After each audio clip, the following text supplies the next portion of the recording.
Assalamualaikum warahmatullahi wabarakatuh. Halo semua, perkenalkan nama saya Abdul Hakim dengan NIM 24000160015. Pada kesempatan kali ini, saya akan menjelaskan tentang studi kasus yang diberikan oleh dosen tercinta kita yang mengampu mata kuliah Kepemimpinan dan Manajemen Organisasi, yaitu Bapak Rahmat Rian Hidayat.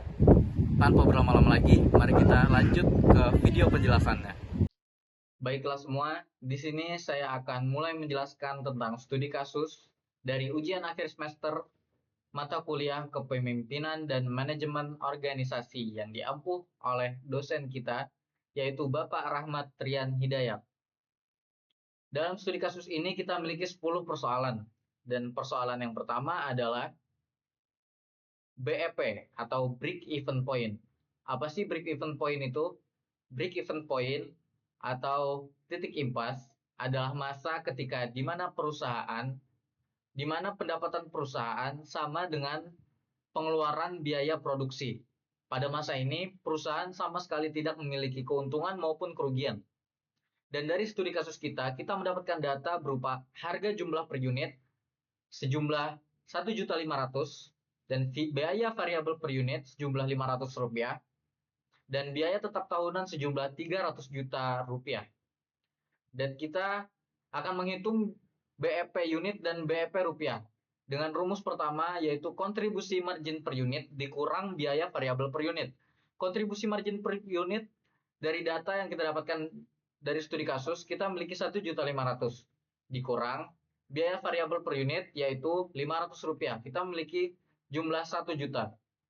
Dan kita masuk kepada rumus BEP unit, yaitu biaya tetap dibagi biaya margin per unit. Biaya tetap kita memiliki Rp300 juta dikurang Rp1 juta yang akan menghasilkan 300 unit. Dan kita masuk kepada rumus BEP rupiah, yaitu BEP unit 300 unit dikali dengan harga jual per unit. Harga jual per unit adalah Rp1.500.000. Dan ketika kita kalikan, kita mendapatkan jumlah Rp450 juta. Baiklah semua, kita akan lanjut kepada persoalan yang kedua, yaitu jumlah unit yang harus kita jual untuk mencapai target laba 200 juta.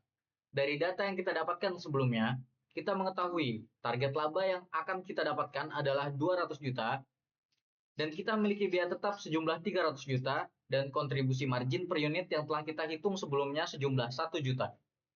Dan untuk menghitung unit yang akan kita jual untuk mencapai target laba 200 juta, kita memiliki rumus sebagai berikut. Biaya tetap ditambah target laba dibagi kontribusi margin per unit. Biaya tetap kita memiliki 300 juta. Dan target laba kita memiliki 200 juta dibagi dengan kontribusi margin per unit yaitu 1 juta. Maka kita memiliki hasil 500 per unit. 500 per unit inilah adalah jumlah untuk kita mencapai target laba 200 juta. Baiklah semua, kita akan melanjutkan kepada persoalan yang ketiga, yaitu list data komponen dan anggaran. List data komponen dan anggaran yang kita dapatkan dari studi kasus kita adalah perangkat keras, perangkat lunak, pelatihan karyawan, serta pemeliharaan. Dimulai dari perangkat keras, kita membutuhkan pembelian perangkat komputer, pembelian perangkat jaringan, serta pembelian server. Dilanjut ke perangkat lunak, kita membutuhkan pembelian lisensi perangkat lunak. Dan juga kita membutuhkan pembelian aplikasi pengelolaan proyek, serta pembelian keamanan sistem untuk perangkat lunak. Lanjut kepada pelatihan karyawan, kita membutuhkan pelatihan untuk penggunaan sistem baru, serta workshop. Dan yang terakhir adalah pemeliharaan, seperti biaya pemeliharaan server dan pembaharuan software. Kita lanjut kepada persoalan keempat adalah anggaran biaya yang diperlukan.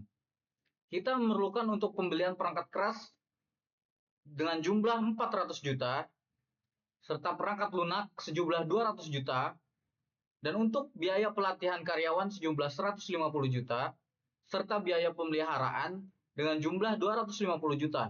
Di sini kita memiliki total jumlah 1 miliar. Kita lanjut ke persoalan kelima dan keenam, yaitu proses pemilihan vendor yang tepat, dan kriteria pemilihan vendor yang tepat. Bagaimana sih proses pemilihan vendor yang tepat itu? Proses pemilihan vendor yang tepat terbagi menjadi beberapa poin sebagai berikut. Yang pertama ada analisis kebutuhan. Di sini, di analisis kebutuhan, kita sebagai perusahaan harus mengidentifikasi kebutuhan yang perusahaan butuhkan sebelum memulai kerjasama kepada vendor. Yang kedua, riset vendor. Di sini kita melakukan penelitian serta riset, penelitian atau riset sebelum kita memulai kerjasama dengan vendor. Yang ketiga, pengajuan proposal. Kita mengajukan proposal setelah kita melakukan riset kepada vendor. Dan yang keempat adalah evaluasi proposal. Di sini kita harus menguasai proposal yang telah didapat dari vendor. Yang kelima adalah penyaringan vendor. Di sini kita sebagai perusahaan menyaring vendor sesuai kriteria yang kita inginkan. Dan yang terakhir adalah pemilihan vendor.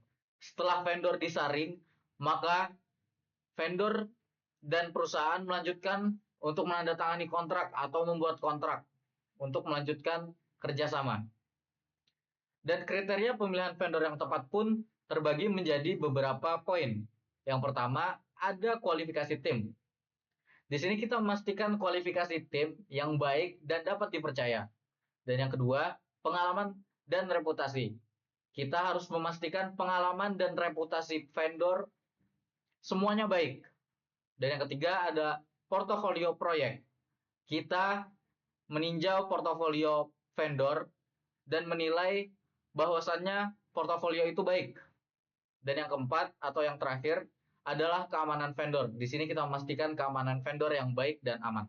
Kita lanjut ke persoalan yang ketujuh, yaitu flowchart IT Change Management yang mencakup langkah-langkah mulai dari permintaan, perubahan, implementasi, serta evaluasi perubahan. Kita mulai dari proses yang pertama, yaitu menemukan masalah teknologi dalam perusahaan.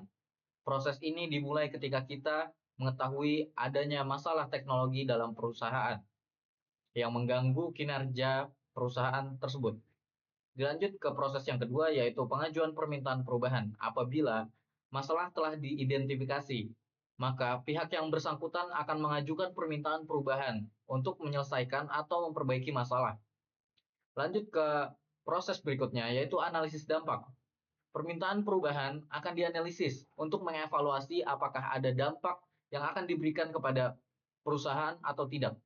Dilanjut ke proses yang berikutnya, yaitu meminta persetujuan perubahan. Apabila permintaan perubahan tidak disetujui, maka akan kembali ke pengajuan permintaan perubahan untuk direvisi atau dihentikan. Apabila disetujui, maka lanjut ke proses perencanaan implementasi yang dibuat oleh tim bagian perencana. Dan pelaksanaan perubahan. Ini adalah proses pelaksanaan rencana yang telah dibuat oleh tim bagian perencana mulai dari alokasi sumber daya, jadwal, dan lain-lain. Dan lanjut ke proses yang terakhir, yaitu evaluasi kinerja. Evaluasi kinerja ini adalah kita mengevaluasi hasil perubahan, apakah telah menyelesaikan masalah atau masalah telah terselesaikan dan perubahan berjalan dengan lancar atau tidak.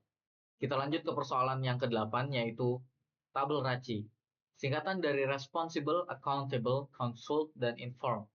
Dari hasil studi kasus yang diberikan, kami membuat tabel RACI sebagai berikut. Yang mana manajer proyek akan mendapatkan accountable di seluruh proses. Karena tim manajer proyek memiliki tanggung jawab penuh di setiap pelaksanaan proses. Dan tim pengembang akan mendapatkan responsible pada perencanaan proyek, pengembangan sistem, pengujian sistem, serta implementasi sistem. Karena mereka lah yang akan mengerjakan keempat proses ini. Dan di akhir pemeliharaan sistem, mereka akan menjadi konsultan pemeliharaan sistem. Dan yang ketiga ada tim IT yang menjadi konsultan pada proses perencanaan proyek, pengembangan sistem, pengujian sistem. Dan akan mendapatkan responsible pada dua bagian proses yang terakhir, yaitu implementasi sistem karena tim IT akan membantu mengimplementasikan sistem tersebut. Dan pada pemeliharaan sistem, maka mereka adalah pihak utama dalam pemeliharaan sistem. Dan yang terakhir adalah manajemen puncak yang akan menjadi konsultan pada proses perencanaan proyek. Karena mereka akan dapat memberikan masukan-masukan pada perencanaan proyek. Dan mereka mendapatkan inform pada keempat bagian proses sisanya. Bagian pengembangan sistem, pengujian sistem, implementasi sistem, dan pemeliharaan sistem, mereka akan mendapatkan bagian inform karena mereka hanya akan diinformasikan terkait hasil dari pengembangan sistem, hasil dari pengujian sistem, implementasi sistem, serta pemeliharaan sistem. Baiklah, kita lanjut ke persoalan sebelum terakhir, yaitu persoalan ke-9 adalah penerapan keamanan informasi. Penerapan keamanan informasi terbagi menjadi 3 cara.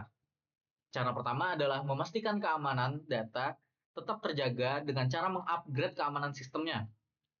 Dan cara kedua, menghindari kerugian finansial akibat pencurian data. Perusahaan harus menyediakan backup untuk menghindari kehilangan-kehilangan data-data yang penting. Dan cara yang ketiga adalah meningkatkan loyalitas pelanggan terhadap perusahaan.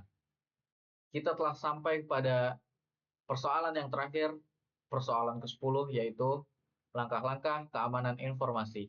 Langkah-langkah keamanan informasi terbagi menjadi beberapa bagian sebagai berikut. Yang pertama ada enkripsi data. Apa sih enkripsi data itu? Enkripsi data adalah melindungi data dengan cara menggunakan sandi. Dan yang berikutnya adalah pemindaian kerentanan. Pemindaian kerentanan adalah mengevaluasi kelemahan sistem serta memperbaikinya. Yang berikutnya adalah firewall. Firewall adalah membatasi hak akses ke jaringan internal. Dan yang berikutnya adalah kebijakan akses yang ketat. Kebijakan akses yang ketat dapat dilakukan dengan cara mengatur hak akses pengguna. Dan yang berikutnya adalah pelatihan keamanan. Pelatihan keamanan adalah melatih karyawan bagaimana cara menjaga keamanan informasi-informasi data.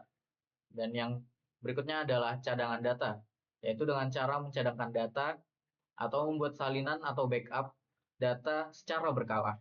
Akhirnya selesai juga penjelasan studi kasus dari mata kuliah Kepemimpinan dan Manajemen Organisasi. Akhir kata dari saya, mohon maaf apabila ada salah kata, dan sekian, terima kasih.